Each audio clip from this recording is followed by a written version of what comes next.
à mettre sur le statut en fait.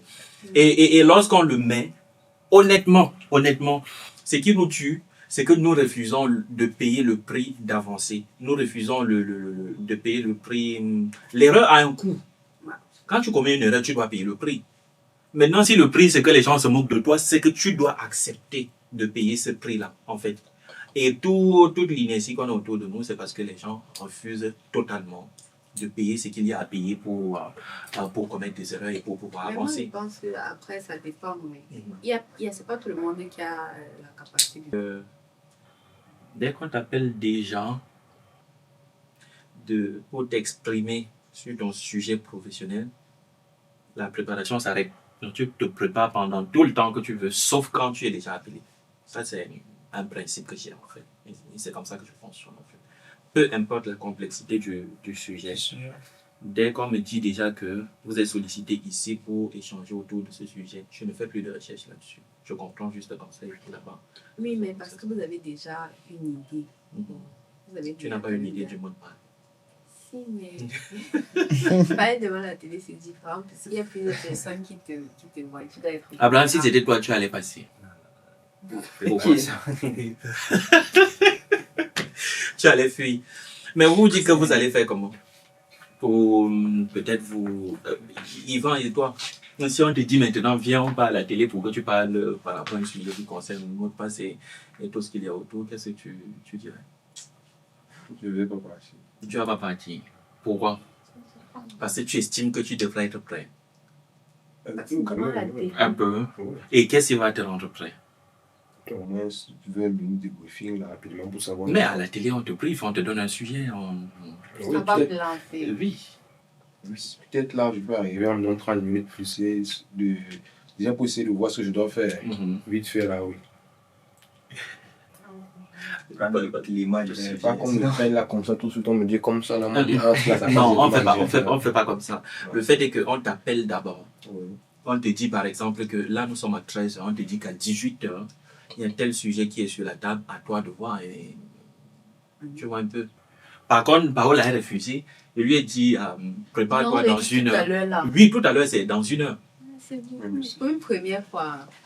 C'est là, parce que c'est ça qui est habitué. Parce que quand on est à Canada 2, que je sache avec parce que je dois dire à ma grand-mère de mettre la télé, je dois dire à tout le monde de mettre la télé. Regarde-moi alors. Non, parce que c'est pas tous les jours que je vais aller là-bas. Je sais pas si il faut que je prévienne des gens. Je le vois psychologiquement moi-même. Oui. Parce que ce jour où la parole est à l'école, quand j'ai porté ce qu'elle a porté sur elle, elle va encore la laisser changer. Tu t'es habillé comme. J'ai porté une jupe large, j'étais comme une maman. Mais c'est pas comme si, et il t'avait même demandé d'entrer dans mon bureau pour qu'on te filme dans un cadre où tu auras confiance en toi et tout ce qu'il y a autour. Non, vous avez dit ça. Vous n'avez pas dit ça. Peut-être tu n'avais pas tenu ça en compte. Je t'ai bien dit que si tu acceptes, vous utilisez plutôt mon bureau pour que tu sois dans un cadre qui va sembler professionnel. Non, vous n'avez pas écrit tout ça. Vous avez seulement dit que tu avais demandé que je peut-être j'y ai pensé. Oui. Parce que je me disais que s'il fallait qu'elle passe là, ça n'allait pas quand même être... Il fallait que ça soit dans un cadre qui semble professionnel et tout ce qu'il y a autour. Et de toutes les façons, il n'y a pas un temps pour se préparer. Ça n'existe pas. Soit tu es quelqu'un qui sait se jeter à l'eau et chercher un moyen de ne pas te noyer en fait.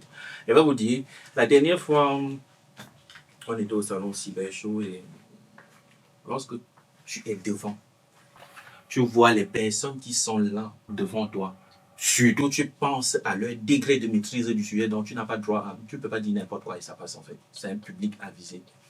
Peu importe qui tu es, tu as mal au ventre. Tu as de la frousse en fait. Ça va de partout. Le tout maintenant, c'est comment je gère ça. Comment je fais pour que ça n'apparaisse pas. Comment je fais pour chasser ça, puisque ce n'est pas permanent. C'est quelque chose qui va faire maximum 10 minutes comme ça. Mais dès que tu as pris le sujet, tu te sens familier avec les gens qui sont là autour. Maintenant, vous dites que je suis habitué. Je suis né avec. Non, mais vous avez déjà fois. eu à passer devant la télé avant même d'avoir les caméras et à parler devant les gens même avant de commencer. La première fois, tu estimes que j'avais fait comment pour... Ce jour, on parlait avec elle que le monde maintenant, tu regardes un peu là, Oui, et on ça te prend, te met sur TikTok. Et puis ça devient que On on te met sur les statuts. À mettre sur le statut en fait. Et lorsqu'on le met, honnêtement, ce qui nous tue, c'est que nous refusons de payer le prix d'avancer. Nous refusons de payer le prix. L'erreur a un coût. Quand tu commets une erreur, tu dois payer le prix. Maintenant, si le prix, c'est que les gens se moquent de toi, c'est que tu dois accepter de payer ce prix-là, en fait. Et toute l'inertie qu'on a autour de nous, c'est parce que les gens refusent totalement de payer ce qu'il y a à payer pour commettre des erreurs et pour pouvoir Mais moi, avancer. je pense qu'après, ça dépend. Mais Mhm. c'est pas tout le monde qui a la capacité de pouvoir supporter certaines choses. Parce que les gens qui sont vraiment sur les réseaux sociaux méchants, Oui. moi, je tombe souvent sur les comptes où on insulte une jeune femme qui est venue la présenter. Elle n'a rien fait. Et monsieur, vous dites même que l'erreur est un coup. Mhm. Imaginez, vous parlez comme ça, vous faites l'erreur quand ils vous disent ils vont plus jamais vous appeler. Non. Tout le monde ne vous appelle plus jamais et ça devient Après, un... ça dépend aussi des Jamais ils ne vont dire ça. Vous Ils ne comprenez? peuvent pas vous le dire. Lorsque, ils savent. même, il y a même un jour, j'étais encore à quoi? J'avais reçu la journaliste, elle était encore à Canal 2 en ce moment, Aimée Catherine Moukouri. Lorsqu'elle me tend le micro, je ne parviens plus. Donc, je reste comme ça, je recalibre mon cerveau pour essayer de me demander, mais qu'est-ce qui est en train de se passer? Je relance, je bloque. C'est à elle maintenant. Elle s'est permise de me rassurer, de me faire comprendre que généralement, lorsqu'on tend le micro, et comme elle est en train de le dire, je parlais déjà devant la télé, devant les... Tout ça, tu vois un peu, jusqu'à me suis bloqué. Tu as des journalistes qui sont professionnels, qui sont sur le plateau. S'il y a quelque chose qui ne va pas, elles savent comment rectifier le tir assez rapidement, te permettre de te reprendre un peu, de reprendre ton souffle et tout ce qu'il y a autour. J'ai vécu ça avec FM. Oui, voilà. On parlait d'un sujet de football. Oui. Quand c'est mon tour de parler, on me dit donc, qu'est-ce que vous en pensez? Je me suis même mis à transpirer alors que la celui qui présente l'émission me dit c'est quoi, vous ne voulez pas parler, calmez-vous et tout. Après un moment, donc, il a mis le jingle de la radio. Exact. Après, il est bien de communiquer. Ivan ne nous fait pas ça. Parle. Après, il m'a dit quoi. Après, quand c'est calmé, là, après, quand le jingle est fini, on a repris. Après, c'était tranquille. Voilà, tu vois que ça peut être un moment de panique où ton cerveau refuse de se comporter. Là, c'est la radio, on ne voit pas. Ce n'est que le micro qui est en face de toi. C'est probable qu'on ne reconnaisse pas. Là, ce n'est que la radio. Je suis sûr que les femmes n'écoutent pas la radio là. C'est oui, et justement, le problème avec la télé, c'est que la réactivité des présentatrices, des journalistes qui sont là-bas, c'est beaucoup plus amélioré par rapport à la radio. On va pas, dès qu'on dénote un petit malaise, directement, elle prend des dispositions, soit en passant rapidement la parole à une autre personne, et après, maintenant, te demander si tout va bien, si tu es prêt, des trucs comme ça, tu vois un peu. Mais de toutes les façons, lorsqu'on te demande de faire. Parce que c'est un peu comme les gens qu'on interviewe dans la rue. Là, Oui. Là c'est différent. C'est peut-être sur un sujet qui est général, que tu peux avoir une idée. Parce qu'il y a tout le monde interview dans la rue. Maintenant, quand c'est un truc qui est écrit, que non, tu dois savoir que, ok, si on parle de mots de base, il y a des choses que tu ne peux pas te permettre de dire. Normalement. Justement, donc ça dépend. Donc, si on te les femmes, on prend les femmes pour les paroles de femmes, là, Oui. c'est différent. Elle parle peut-être de l'expérience qu'elle a vécue de Oui. sa vie. Là, elle peut facilement s'exprimer par rapport à si c'est un sujet peut-être qui concerne l'école. Oui, là je suis d'accord qu'il y a une forme de facilité, dépendamment du contexte, mais je suis plus du genre à vous faire comprendre que lorsque vous avez ce genre de situation, il ne doit pas y avoir de fixette sur le côté négatif si jamais ça se passe mal. Doit plutôt y avoir une fixation particulière sur le côté positif si jamais tu fais bien. C'est deux postures totalement opposées, mais qui concernent une même situation en fait. Et tu vas voir que ça va conditionner le fait que tu décides de te lancer dans l'eau, de te jeter à l'eau, ou bien le fait que, comment je vais dire, le fait que tu tournes le dos. Et de toutes les façons, comme tu l'as dit, chacun connaît son corps en fait. Donc si tu vois que tu ne peux pas, mais je te jure, même chez les professionnels les plus aguerris en fait, parfois quand on te positionne une caméra comme ça devant toi, ça ne passe plus. C'est comme si... Et on doit s'y habituer. Tu vois un peu, surtout pour vous les femmes, c'est très facile de vous faire capter à la télé. Pourquoi? Parce que rares sont les femmes qui vont se permettre de se prononcer sur des sujets techniques. Généralement, lorsqu'on met ces sujets sur la table, c'est plus les hommes qu'on attend. Tu vois un peu, non? Et lorsque tu calcules maintenant tout ce que tu as gagné, tu te positionnes là, tu dis, même si c'est comment là-bas, on va gérer. ça sort. Si les gens la voient, tout ça. À noter que si ça se passe mal, tu te relèves, ça fait mal. Ce n'est jamais cool lorsque quelque chose se passe très mal. Mais l'essentiel, c'est d'être en mesure de récidiver. Tout simplement. Déjà, tu es parti aujourd'hui, ça s'est très mal passé. C'est toi qui envoies le message à la journaliste pour lui demander de rectifier le tir. Tu ne peux pas quand même me laisser comme ça. Et ça, ce sont des choses qu'elles comprennent en fait. Moi, ma première fois, j'ai carrément craqué. Hein. C'était où ça? C'était à Marois. Ça, c'était une chaîne radio. Je pense que c'était une ONG là, qui avait organisé une réunion là où il y avait quelques étudiants. À la fin de la réunion, on nous a demandé de donner le point de vue. Chaque étudiant devait donner son point de vue. Oui. Et parmi ces étudiants, moi, j'étais seulement de passage. C'était la malchance, c'était quoi?